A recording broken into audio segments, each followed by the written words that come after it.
done previous presentations for San Jose State, the Universidad de Durango, the Mexican Navy, and I've been interviewed on TV in the state of Sinaloa, what would be the equivalent of Good Morning America. And so the purpose of this presentation is going to be a little bit different today. This is the way I've always wanted to do it. It's basically to educate and entertain at the same time. Okay, so you're going to learn a little bit today how the Spanish language and Christianity arrived to this continent. I'm going to accomplish this, and the book accomplishes this by taking you directly to Mexico, 1519 to 1521. Starts in 1519 when Hernán Cortés with his 500 men and 18 horses arrived on the east coast of Mexico to Veracruz.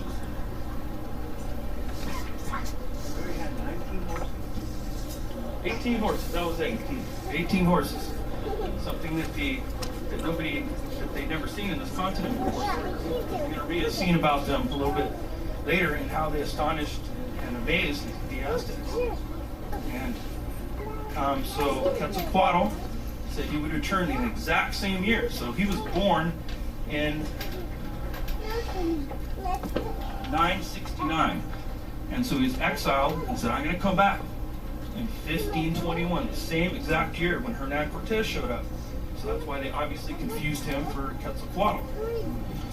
And the other purpose is to show people that this would be an outstanding movie. I'm sure of it. It's got dialogue and it's ready to go. The making of the book, I think, would be another movie, because I basically followed Cortez's footsteps to where he was born in Extremadura, España. Right here, it's called Extremadura. Many conquistadors have come here from here, like Francisco Pizarro as well, the conqueror of Peru. It's called Extremadura because of the extreme heat in the summer and the extreme coldness in the winter.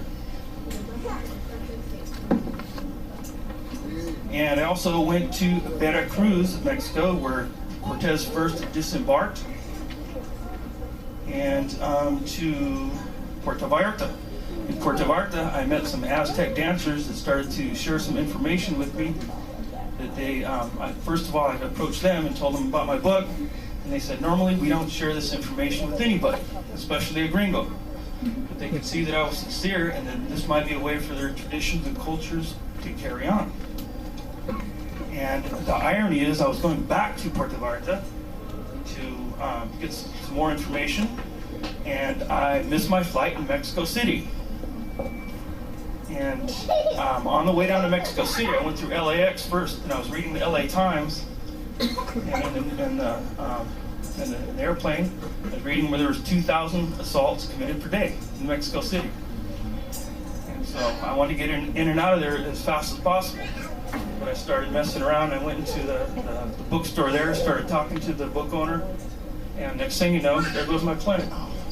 So I missed my flight in Mexico City. But like I said, the irony or destiny of it is that that's where all the information was. That's where the Aztec capital was. And so when I walk outside the airport, and someone comes up to me and said, "Tienes un problema? You got a problem?" And I started looking to see if he was going to pull out a knife or a gun or something. And I said, "No, do you have a problem?" He said, "No." He said, "Can I help you out?" And he said, and I told him my purpose, and he took me right where the Aztec capital used to be. And that's where I got the majority of the information for the book.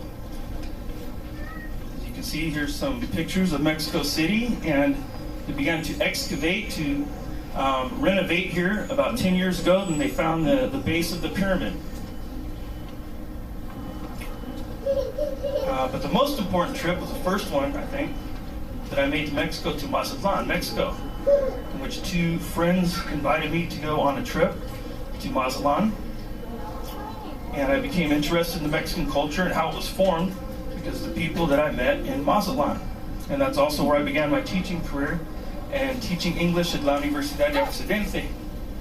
Mazatlan means the land of the deer in Nahuatl, the Aztec language, and that's why I named the main character Mazatl, which means deer, in honor of Mazatlan. Mazatlan is the narrator of the novel, a 15-year-old Aztec boy trained to become an eagle warrior. He was one of the few inhabitants in the Aztec capital that believed that Cortés was not Quetzalcoatl. And he's also an artist and a historian.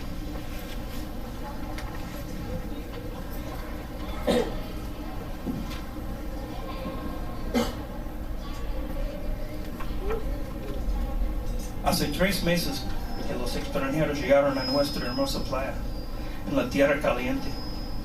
Vinieron del este a través del mar, en sus enormes casas flotantes de madera, con tela amarrada a unos palos altos que parecen nubes a la distancia, soplados por el dios del viento, Quetzalcoatl, trayendo consigo a sus extraños animales.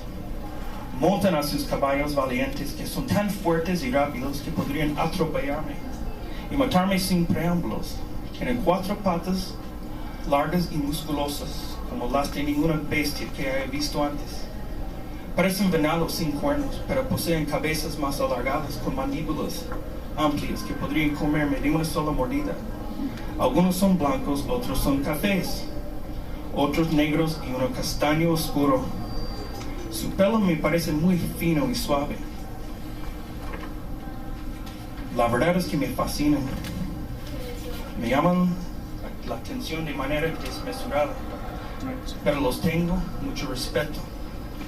También los extranjeros trajeron perros peludos y grandes. Los ladridos de estos animales son tan fuertes y penetrantes que traspasan mi alma. Parecen bestias de otro mundo. ¿Qué digo? Es verdad, estas son bestias de otro mundo, tan diferentes a nuestros pequeños perros pelones, no tan listos como los suyos, que atacan a la misma orden de su amo, pudiendo despedazarnos en un parpadeo.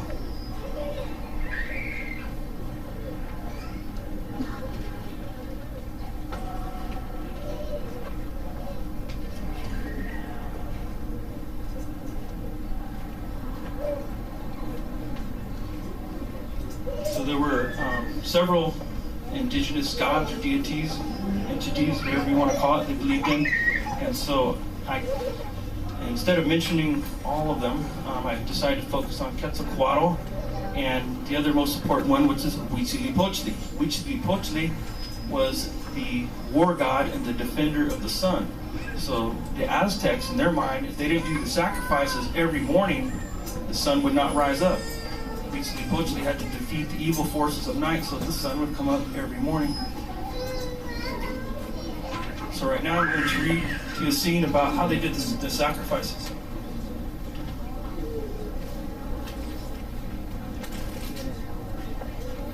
Todo está listo para la ceremonia. El calor es intenso y el sol más centellante que nunca. Los cuerpos de los prisioneros son subidos uno a la torre.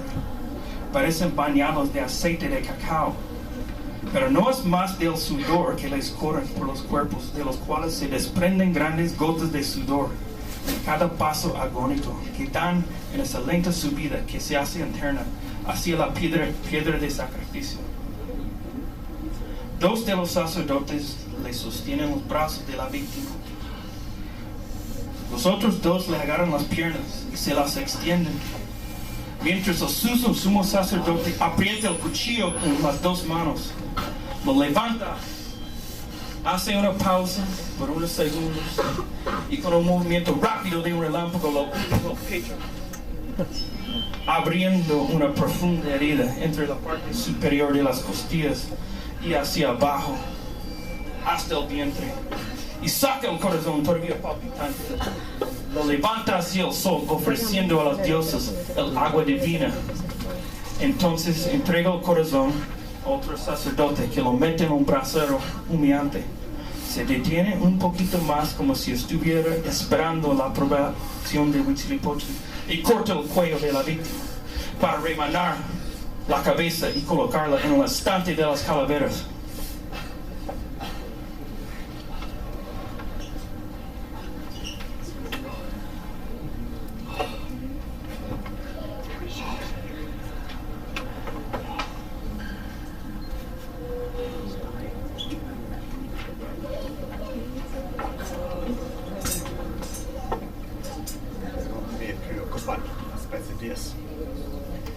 Pues será un día triunfal para nuestro Señor, que nos está revelando delante de sus tipos de visibles.